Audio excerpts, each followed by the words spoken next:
حضرت ایوب علیہ السلام کی مسجد اور کنواں جس کے پانی سے شفا ملتی تھی آج بھی اردن کے ایک قصبہ نوا میں موجود ہے۔ لوگ اسے ایوب علیہ السلام کا حمام اور ان کی قیام گاہ کو مقام ایوب کہتے ہیں۔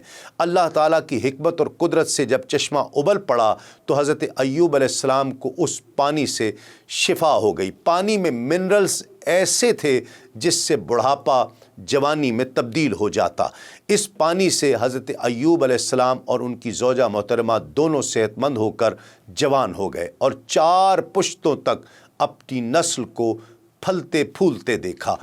کہہ دو اے میرے بندو جو ایمان لائے ہو، اپنے پروردگار کے ساتھ تقوی اختیار کرو۔ جنہوں نے اس دنیا میں نیکی کی ان کے لیے بھلائی ہے، اور اللہ رب العزت کی زمین کشادہ ہے۔ جو صبر کرنے والے ہیں ان کو بے شمار اجر ملے گا۔ حضرت ایوب علیہ السلام کو آزمائش میں مبتلا کیے جانے کے مختلف اسباب بیان کیے گئے ہیں۔ ابو البرکات عبداللہ بن احمد نصفی رحمۃ اللہ علیہ فرماتے ہیں، اللہ تعالیٰ نے کسی خطا کی وجہ سے حضرت ایوب علیہ السلام کو آزمائش میں مبتلا نہیں کیا، بلکہ آپ علیہ السلام کے درجات مزید بلند کرنے کے لیے آزمائش میں مبتلا فرمایا۔ اسی طرح علامہ طباطبائی نے ایک حدیث نقل کی ہے، اس کے مطابق حضرت ایوب پر آنے والی مصیبت کی علت یہ تھی کہ لوگ ان کے بارے میں ربوبیت کا دعویٰ نہ کر دیں اور خدا کی طرف سے عطا کردہ نعمتوں کو دیکھ کر خود ان کو خدا نہ سمجھ بیٹھیں۔ اسی طرح اس کا ایک اور فلسفہ یہ بھی تھا کہ ان کو دیکھ کر دوسرے عبرت حاصل کریں اور کسی کمزور، فقیر یا بیمار شخص کو اس کی ضعیفی، فقر و تنگدستی اور بیماری کی وجہ سے پست نہ سمجھیں، کیونکہ ممکن ہے خدا اس کمزور شخص کو طاقتور، فقیر کو غنی اور بیمار شخص کو صحت و سلامتی عنایت کرے۔ اور یہ بھی جان لیں کہ یہ خدا ہی ہے جو جس کو چاہے مریض کر دیتا ہے، یہاں تک کہ وہ انبیاء میں سے کیوں نہ ہوں، اور جس کو چاہے شفا عطا کرتا ہے۔ امام بغوی مزید لکھتے ہیں کہ دولت کی کثرت اتنی ہو گئی کہ جس پانی سے غسل فرما رہے تھے اس کی چھینٹیں جب سینے پر پڑیں تو سونے کی ٹڈیاں بن گئیں۔ حضرت ان کو پکڑنے کے لیے ہاتھ مارنے لگے۔ اللہ کریم نے وحی بھیجی کہ ایوب، کیا میں نے تجھے اس سے مستغنی نہیں کر دیا؟ عرض کی، بے شک تو نے غنی کر دیا، لیکن یہ بھی تو تیری طرف سے مزید عنایت ہے، اور مزید رحمت سے کون سیر ہو سکتا ہے۔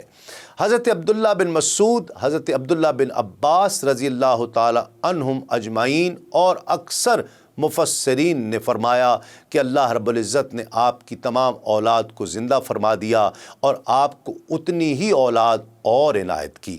حضرت عبداللہ بن عباس رضی اللہ تعالی عنہما کی دوسری روایت میں ہے کہ اللہ تعالیٰ نے آپ کی زوجہ کو دوبارہ جوانی عنایت کی اور ان کے ہاں کثیر اولاد ہوئی، جیسا کہ قرآن مجید میں ارشاد ربانی ہے، ہم نے اپنی طرف سے رحمت فرما کر اور عبادت گزاروں کو نصیحت کی خاطر ایوب کو اس کے گھر والوں اور ان کے ساتھ اتنے ہی اور عطا کر دیے۔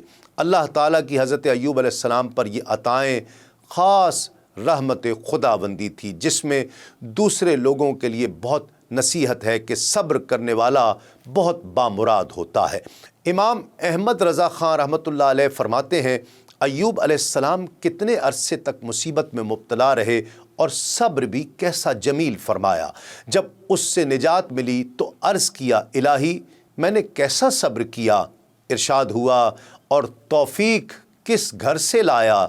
ایوب علیہ السلام نے عرض کیا، بے شک اگر تو توفیق عطا نہ فرماتا تو میں صبر کہاں سے کرتا۔ تفسیر قرطبی میں ہے کہ اللہ کریم نے آپ کی طرف وحی بھیجی کہ میں نے آزمائش سے پہلے اور آزمائش کے بعد تیری صبر کے ساتھ تعریف کی ہے۔ اگر میں نے خود تیرے ہر بال کے نیچے صبر نہ رکھا ہوتا تو تو صبر نہ کرتا۔ رحمت من عندنا، یہ رحمت اسی کی طرف سے تھی، وذکریٰ للعابدین، اور یہ ذکر عابدین کے لیے ہے۔ آتیناہ اہلہ و مثلہم کے بارے میں مفسرین کا آپس میں اختلاف ہے۔ حضرت ابن عباس، ابن مسعود، قتادہ، حسن اور اکثر مفسرین کا خیال ہے کہ اللہ کریم نے بعینہ ہی وہی مرے ہوئے اہل و عیال زندہ کر دیے اور اتنے ہی اور عطا فرما دیے۔ ظاہر آیت اس تفسیر پر دلالت کرتی ہے۔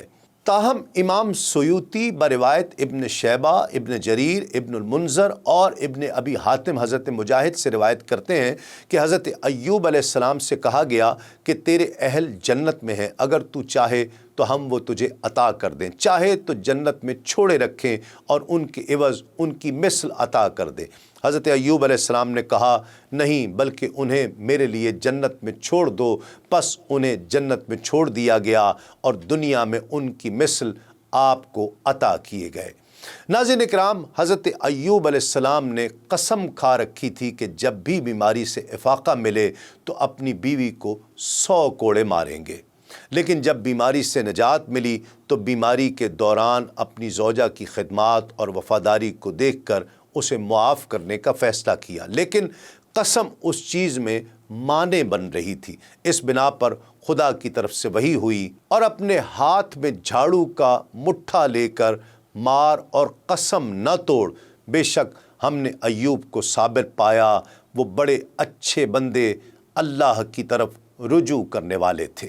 ابن کثیر لکھتے ہیں کہ وفات کے وقت آپ نے اپنے بیٹے حومل کو اور ان کے بعد اپنے دوسرے بیٹے بشر بن ایوب کو اپنا جانشین مقرر فرمایا۔ بہت سے لوگ اسی کو ذوالکفل سمجھتے ہیں، واللہ عالم۔ آپ کا یہ بیٹا جس کو بعض حضرات نے نبی قرار دیا ہے 75 سال کی عمر میں فوت ہوا۔ آپ کے سفر آخرت کے متعلق مختلف روایات ہیں کہ حضرت ایوب بحر المیت کے جنوب مغرب اور خلیج عقبہ کے شمال میں اوس نامی جگہ یا دمشق اور ازریات کے درمیان بسینہ نامی جگہ پر زندگی گزارتے تھے۔ اسی طرح ترکیہ کے شہر عرفہ میں ایک غار ہے جس کے بارے میں کہا جاتا ہے کہ حضرت ایوب بیماری کے دوران اس غار میں رہتے تھے۔ کہا جاتا ہے کہ حضرت ایوب علیہ السلام نے 200 برس عمر پائی۔ عہد عتیق کے مطابق اس میں سے 140 سال بیماری سے شفا پانے کے بعد سے متعلق تھی۔ اسی طرح ایک حدیث کے مطابق 7 یا 18 برس تک بیمار رہے اور آخر کار ایک چشمے کے پاس جس کے نزدیک آپ نے بیماری سے شفا پائی تھی وہیں دفن ہوئے۔ آپ کے مدفن کے بارے میں دقیق معلومات میسر نہیں، اسی بنا پر مختلف ممالک میں آپ سے منسوب مقبرے موجود ہیں، جن میں عراق، لبنان، فلسطین اور عمان شامل ہیں۔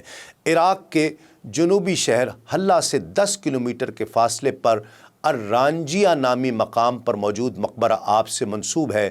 کہا جاتا ہے کہ مقبرہ آپ کے محل زندگی سے زیادہ نزدیک ہونے کی بنا پر زیادہ مشہور ہے۔